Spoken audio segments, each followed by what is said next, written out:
Bonjour à tous, bonjour à toutes, bienvenue dans ce nouveau numéro du JVD et de Vitamine C. En ce mois de juin, notre invité est l'abbé Louis Fabre et on va parler des vocations.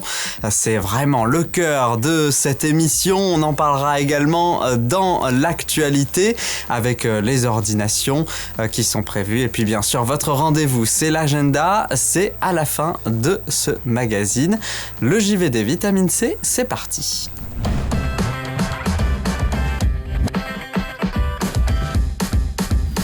On commence l'actualité avec l'église Notre-Dame des Chênes à Grasse. Elle a été construite par ses paroissiens dans les années 50. Eh bien, cette église Notre-Dame des Chênes lance une souscription pour financer d'importants travaux de restauration. Les lieux vous sont présentés par le père François-Régis Jamin, le curé de la paroisse, et Christine Bertrand et Héloïse Ravard, qui sont membres de l'équipe de rénovation. C'est ce qu'on appelle une église castor. C'est un mouvement du début du XXe siècle qui consistait en fait à construire, à auto-construire de manière solidaire. C'est vrai que la première fois et les premières fois que je suis arrivé, j'étais un peu déconcerté parce qu'on est un hôtel central, on a les gens autour. J'aime bien les églises très anciennes avec une histoire. Celle-là, elle avait une histoire beaucoup plus récente. Et en fait, avec le temps, j'ai grand plaisir à venir dans cette église. On est arrivé dans la région il y a 4 ans, on s'est tout de suite senti très accueillis. Donc on a aujourd'hui 4 enfants. Les 4 enfants sont baptisés Notre-Dame des Chênes.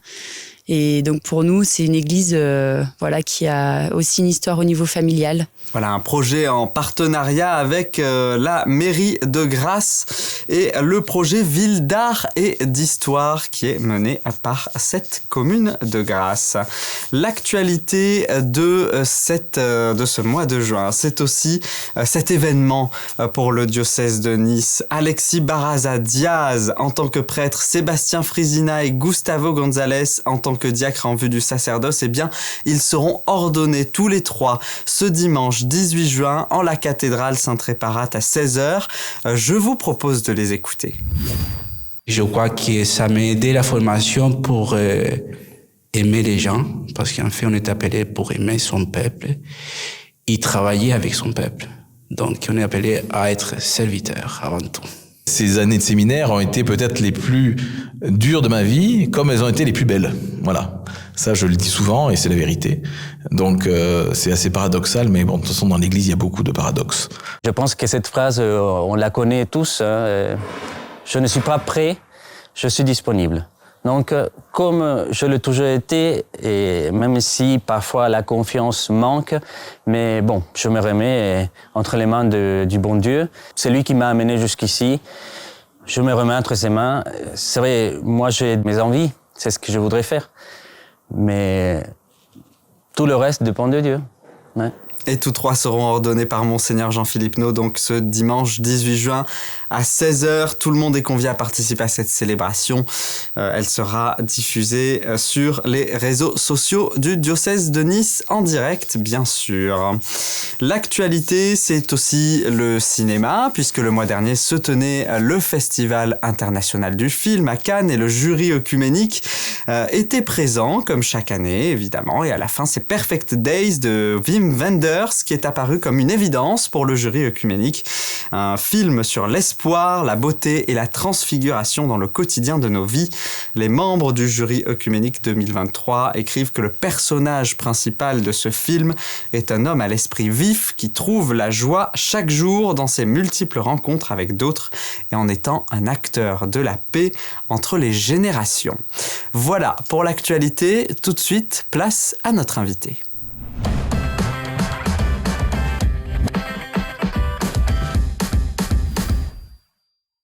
Abbé Louis Fabre, bonjour.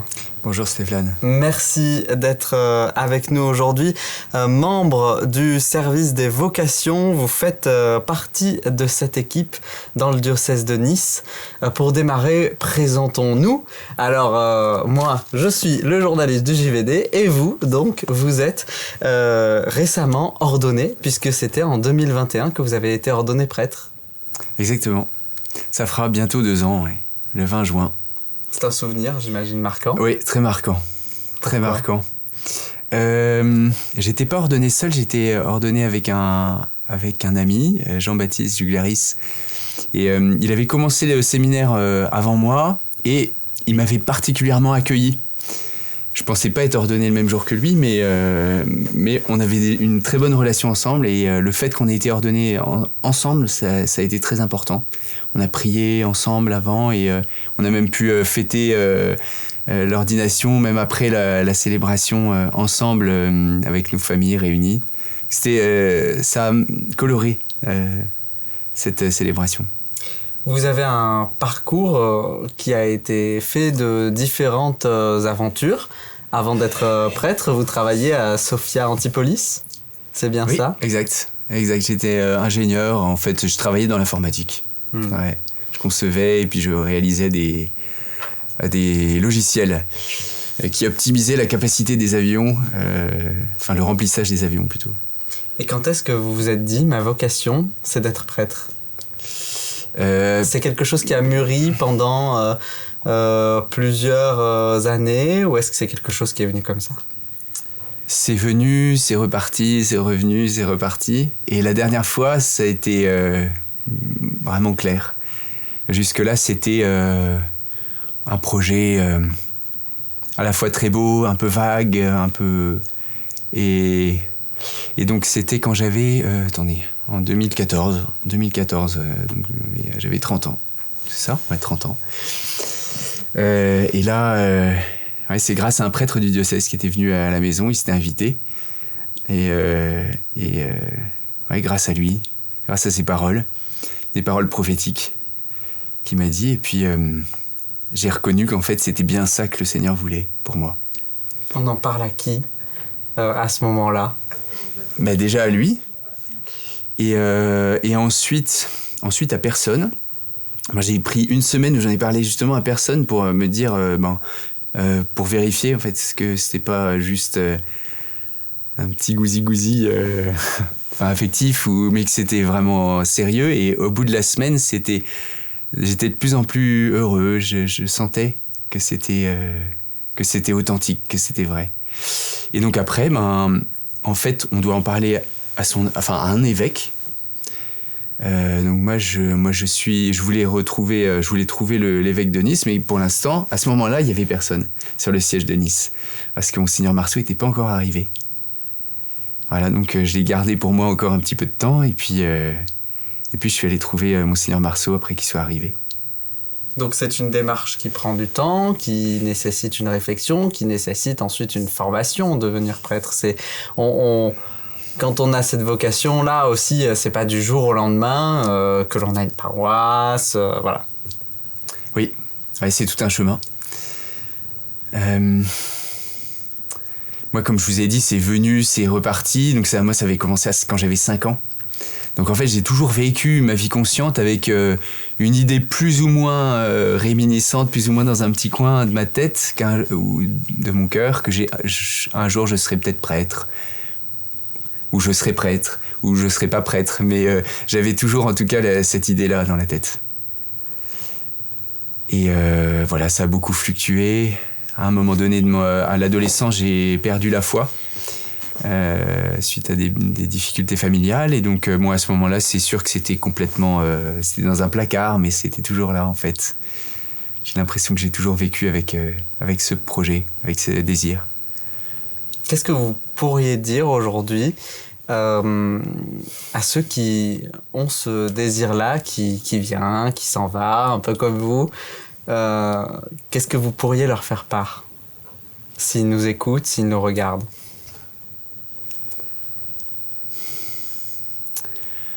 N'aie pas peur, je dirais.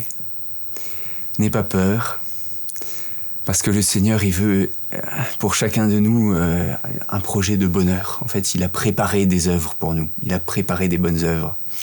Et quelles qu'elles soient ces bonnes œuvres, on est fait de telle sorte qu'on soit heureux en les accomplissant. Donc, n'aie pas peur. Et ensuite, patience. Moi, il m'a fallu beaucoup de temps. Ça s'est fait comme ça. Je suis quelqu'un d'assez lent, intérieurement en tout cas. Et voilà, un discernement, c'est personnel, c'est intime, donc ça prend du temps. patience. Ensuite, savoir s'en confier à quelqu'un, si on a quelqu'un à qui s'en confier, parce que c'est pas du tout évident. On se sent pas forcément à l'aise avec le prêtre ou le curé de sa paroisse pour en parler. Donc c'est vrai que c'est pas une... Mais confiance. Confiance parce que celui qui nous conduit, il sait très bien ce qu'il fait. Je dirais ça. Vous faites partie donc de l'équipe du service des vocations du diocèse de Nice. Présentez-nous déjà ce service. Qu'est-ce que vous y faites au quotidien? Quels sont les membres de l'équipe? Et puis surtout, quelle est son importance, sa part dans la construction au jour le jour de ce que fait le diocèse de Nice? Alors le service des vocations, alors en fait il a pas vraiment arrêté d'exister d'ailleurs. Il a été juste un petit peu remis le pied à l'étrier et de fait les personnes ont changé. Et ça s'est passé autour de Noël, je crois, dernier. J'espère pas dire de trop de bêtises. Autour de Noël. Et puis, donc, c'est le frère Marco, franciscain de la province d'Assise et qui est prêtre à Cimier, qui a été désigné pour diriger l'équipe. Et ensuite, donc actuellement, on est 4 en fait. Donc, il y a moi-même qui suis prêtre diocésain. Vicaire à la paroisse du Bon Pasteur à Nice. Et il y a 2 religieuses. Donc il y a sœur Marie Agathe qui est aussi la responsable de la communauté à Laguet. Et il y a sœur Adeline qui est une sœur Xavier qui habite à Nice. Et donc une des particularités des Xavier, c'est que elles font des vœux religieux, mais elles ont une activité professionnelle. Donc Adeline, elle est médecin, par exemple. Donc elle travaille à l'hôpital dans la journée, en même temps que faire cette profession religieuse. Donc ça donne à l'équipe une certaine variété. Voilà, il y avait une personne laïque qui faisait partie de l'équipe et qui la quitte en ce moment. Donc on espère bien enrichir aussi notre équipe. Parce que la présence de cette personne avait beaucoup de valeur, elle nous apportait beaucoup. Donc on a conscience que c'est très important. En particulier son regard sur la famille, qui est la petite église, comme disait Jean-Paul II, et puis le lieu où peut s'épanouir une vocation surnaturelle. En étant bien accueilli, en étant accompagné, accueilli, ouais, c'est ça. Par les parents, par l'entourage. On a parlé de votre vocation, mais il faut savoir que vocation, c'est avec un S. Le service des vocations, j'imagine, peut accompagner ou renseigner tous ceux qui, à un moment donné, se tournent vers l'idée d'entrer dans une congrégation aussi. Oui, c'est ça. Donc, les directions qui sont proposées par notre évêque, c'est de se concentrer sur les vocations surnaturelles. C'est-à-dire, en fait, simplement pour dire, la vocation au mariage, effectivement, c'est un appel que Dieu met dans le cœur des hommes et des femmes, mais c'est naturel. Ça fait partie de leur... de fait... c'est la grande majorité. Voilà. Ouais, c'est ça. Par contre, l'accent en tout cas pour notre équipe là est mis davantage sur les vocations surnaturelles, c'est-à-dire la vocation à la vie consacrée, à la vie religieuse et à la vie sacerdotale. Ces 3 vocations, vous pouvez nous les détailler? Oui. Je pourrais peut-être dire que déjà les 3, c'est une consécration. C'est-à-dire une mise à part pour une mission spécifique. Elles sont marquées toutes les 3 par du coup un choix radical dans la vie qui consiste à accueillir le célibat consacré précisément, qui est une marque en fait de la main de Dieu sur une personne qu'il a choisie pour une mission. Et donc ensuite, ce qui change un petit peu, c'est quelle mission en fait exercer. La mission du religieux, c'est de vivre et de manifester le sens profond du baptême dans la vie d'une personne. Ce sens étant en fait très lié au mystère pascal, celui de mourir et avec le Christ pour vivre en lui et pour vivre en lui seul. ce qui implique des renoncements et ce qui se traduit par les vœux religieux, qui sont des vœux publics. Le vœu de pauvreté, vœu d'obéissance et vœu de chasteté. Voilà. La vie consacrée, par rapport à cela, elle est un peu plus large. La vie religieuse, elle implique en général une vie commune, enfin même une vie commune, le port d'un habit, par exemple, certaines règles. La vie consacrée, c'est un petit peu plus large que ça. Voilà, avec toujours ce sens-là, de manifester la mort et la résurrection du Christ dans le baptisé. Le sacerdoce, quant à lui, en fait, il est ordonné au service du peuple de Dieu, et donc en particulier à l'enseignement du peuple, à la sanctification du peuple dans les sacrements, et au gouvernement du peuple. Alors, on parle de quelque chose qui est surnaturel. Hein. C'est le terme donné. Devenir prêtre, devenir religieuse dans les années 2020, est-ce que aujourd'hui on peut y mettre un mot qui est le courage là-dessus, parce que notre société a changé, que c'est moins mis en avant aussi, que c'était des choix de vie qui pouvaient apparaître peut-être plus naturels au XXe siècle et un peu moins au XXIe siècle. Est-ce que ça doit à nouveau être le cas, et comment faire cela? Est-ce que ça doit être à nouveau paraître plus naturel, c'est ça? Oui.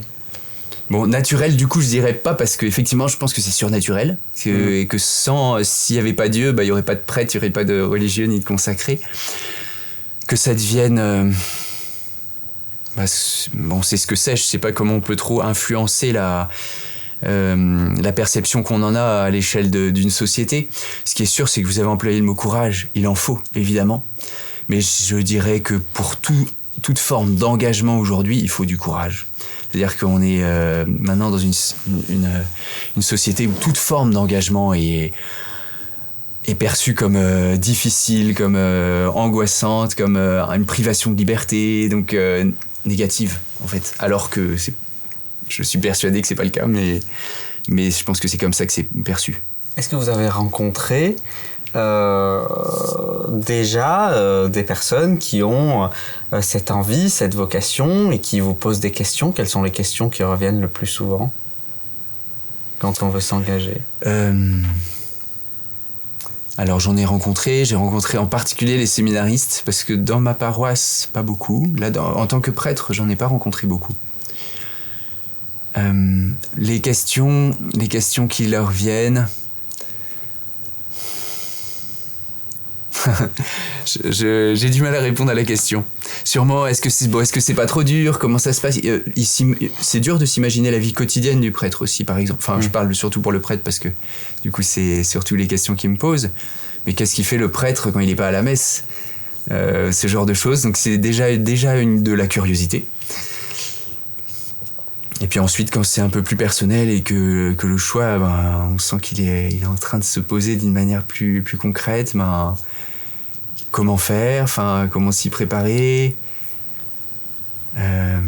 Ça pourrait être aussi donc des questions sur parfois le doute de cet engagement qui peut se faire sur une vie entière. Donc il y a aussi donc un côté où il faut, j'imagine, rassurer la personne en disant justement que certes c'est surnaturel, mais justement c'est parce que c'est surnaturel qu'il faut y aller et que c'est possible. Ouais, c'est vrai. C'est pour ça que notre courage, en fin de compte, il vient d'en haut. Vous avez dit dans une interview précédente, il faut réfléchir à qui on se donne. Pourquoi ? Vous avez dit ça à l'adresse des jeunes. Oui, c'est vrai. Ouais.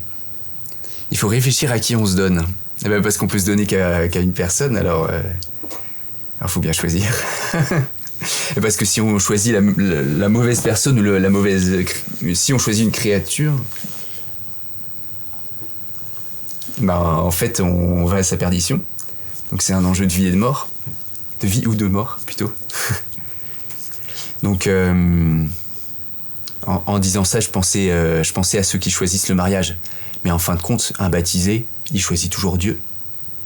Et ensuite, c'est la manière dont il va se donner à Dieu. Effectivement, ça va passer par le mariage et l'engagement à donner toute sa vie à l'autre, jusqu'à lui appartenir. Enfin, je suis à toi, je me donne à toi.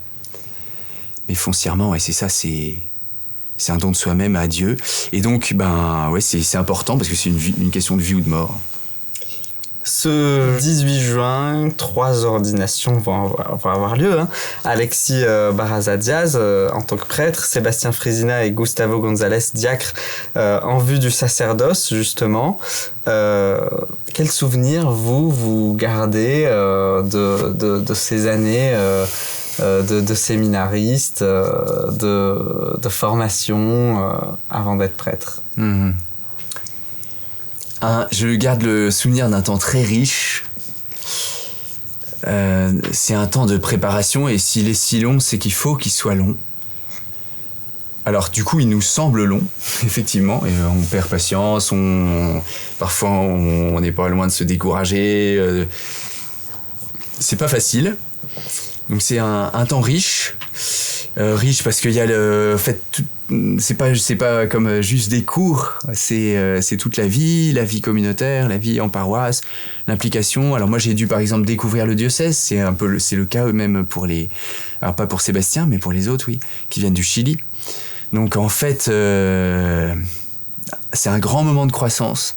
Et en même temps, je me souviens toujours avoir eu l'impression d'être toujours le cul entre deux chaises, quoi, en fait, on n'est plus tout à fait dans le monde, enfin du monde.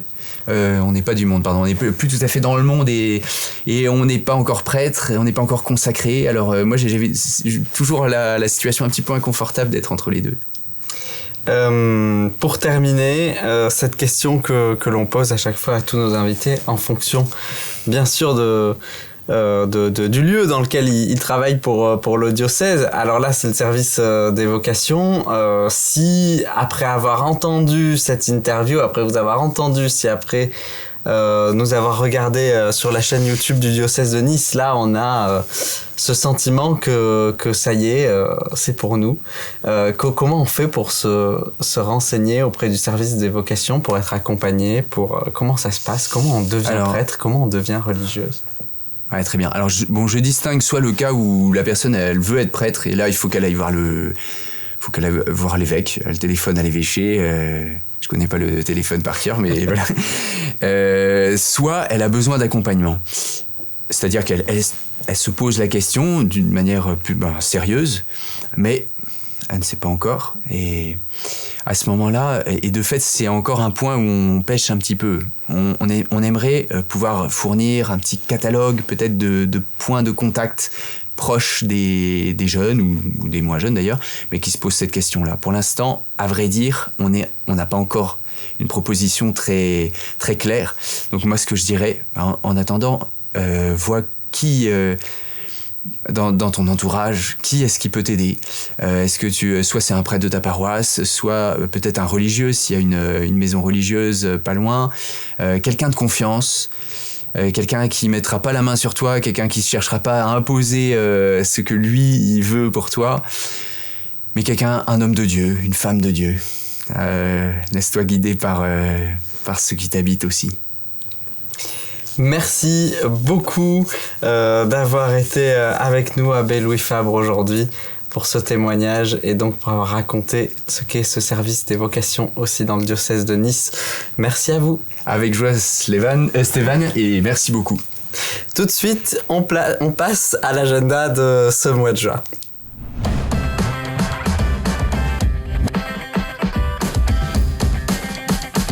Comme chaque mois, une sélection des événements qui rythment notre diocèse de Nice, à commencer par ces événements festifs qui vont avoir lieu dans vos paroisses. L'été arrive et c'est l'occasion de se retrouver, souvent après la messe. Par exemple, la kermesse paroissiale aura lieu à Contes le 11 juin, ce sera de 9h à 17h.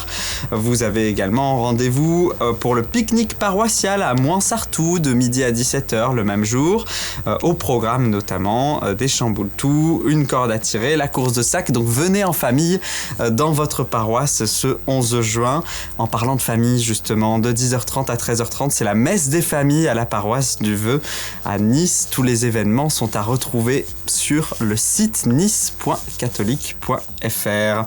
Dimanche 25 juin à la basilique Notre-Dame, avenue Jean Médecin à Nice, vous avez rendez-vous avec un événement important pour la paroisse.